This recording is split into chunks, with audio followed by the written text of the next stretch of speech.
you know, that's dope. Continuing to go up. So how did y'all end up linking with Kodak? Was it him that had linked with him? Yeah, or? I actually linked with Kodak. So I was just on tour with him and Sexyy Red through October, November, and part of December. Yeah, we on Boss Talk 101. Yeah, we gonna talk. Say, let's get to it, man. So you got to tell me about how it was. You know what I'm saying? Linking up with Key Glock. Let's start with Key Glock. Like, sure. How do you even link up with these people? First of all, shout out to Rock T, who's seen me and fanned out when he met me at the dollar store before I even had this. And he seen me. He was like, it's a unique hustle. Oh, man, I done seen, I be watching you. Oh, you fanned out on, but where you at now, nigga? I ain't seen you since this jumped off. Yeah. Where is he at? You be talking to him? Yeah, me and Rock T just did Let him know for Kodak. Let him know. Say, I went on Boss Talk with your OG, and he said you missing in action, man. Yeah, I'm gonna let him know. He gonna see it because I'm that one. But I love his energy. He was a dope dude. He was dealing with what's that boy, Money Man? Yeah. He was doing a lot of stuff with Money Man. He did some stuff with a bunch of people, and it was just dope to see him after I had met him as a kid. And he was like, I'm gonna tell my brother I met you. And it's always a story I'll always keep dear to heart because I seen him grow and go, and I respect that. This is what I'll say about Rock T. Nobody in the whole state of Texas is making more beats than him. Oh, he a bad boy. He literally sends me 100 beats a day. I'm not even kidding you. I believe it. That's why he can't call me or come on the show. He lives in the studio. The nigga live in the studio, but I done seen him on a few shows. I got a little jealous though. Outperforming everybody. Oh, he been on podcasts? I seen the nigga on the podcast with a record or something. The nigga was holding a record. I said, look at this nigga. And ain't come over here. Yeah, that's all right though. We got Mr. Lee coming. Don't make me go there. You know I got some nigga. I got some. You heard me say Bonsai. I got some. Yeah. I got the OGs that come on here, and it's understandable because. You gotta understand these kids. I said last time we was together at the Guitar Center, and it's a different. You know what I mean? It's levels to this. You know what I'm saying? Like I get more of the people that's the OGs a lot of time. You know what I'm saying? But then I'll reach and grab somebody like you, or then I'll go. You know, I'll jump down. Me and Lefty Gunplay. You know, I deal with a lot of people, man. So I grab the who God give to me. You know what I'm saying? I'm not picky at all when it come down to who He say to put on this show. You know what I'm saying? So if I ask you or reach out to you and I don't get you, God got that happening for a reason. You know what I'm saying? And I'm cool with that because I'm listening. I'm trying to make sure we level up. But just to be able to work with him and to see him like you have and him being in Dallas and doing that many beats, what does that do for you to see him hustle that hard? Man, just number one, it's motivation. Number two, it's like alignment. You know, like I feel like, and this is me being in my super ego maybe, but I feel like I'm outworking everybody. Like the results I have was not by mistake. This was from dedication, passion, ambition, and risk taking. Wow. Like to find someone else who like is on that same wavelength is just a rare thing. Yeah. And that's why I have a certain appreciation. And then as I said, like me and him did this shit with Kodak recently. I seen that.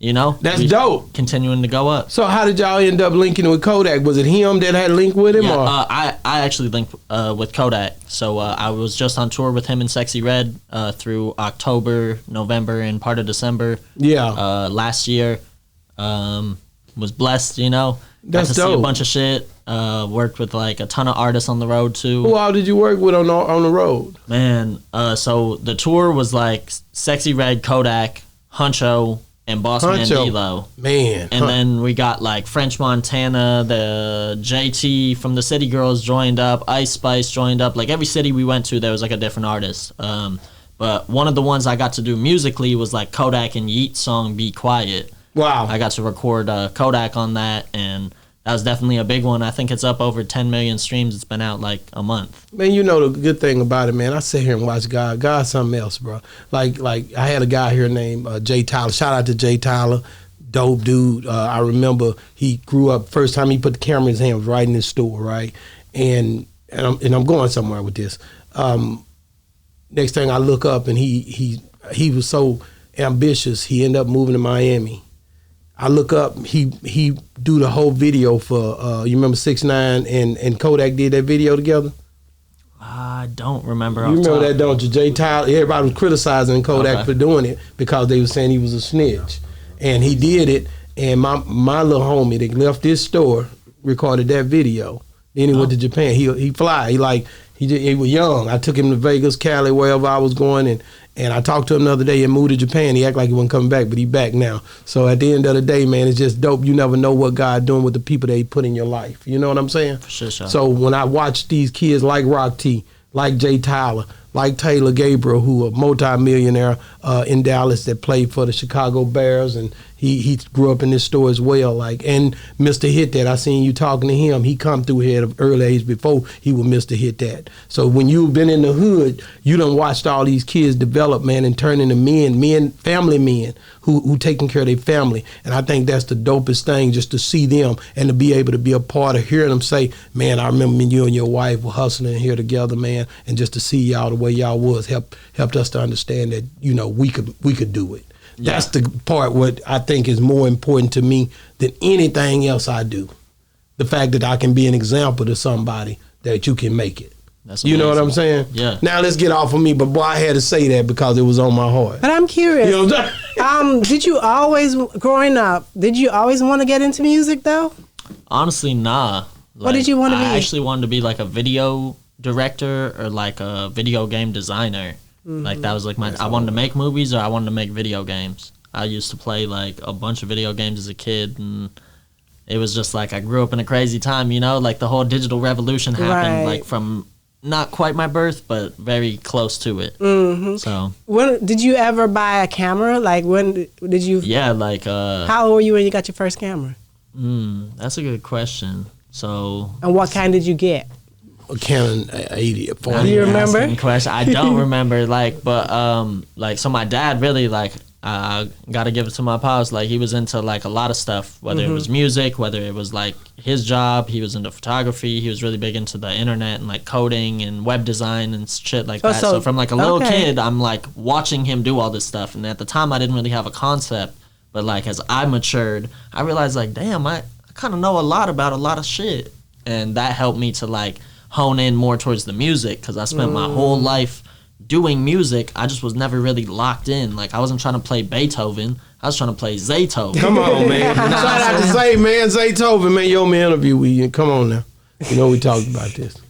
But anyway.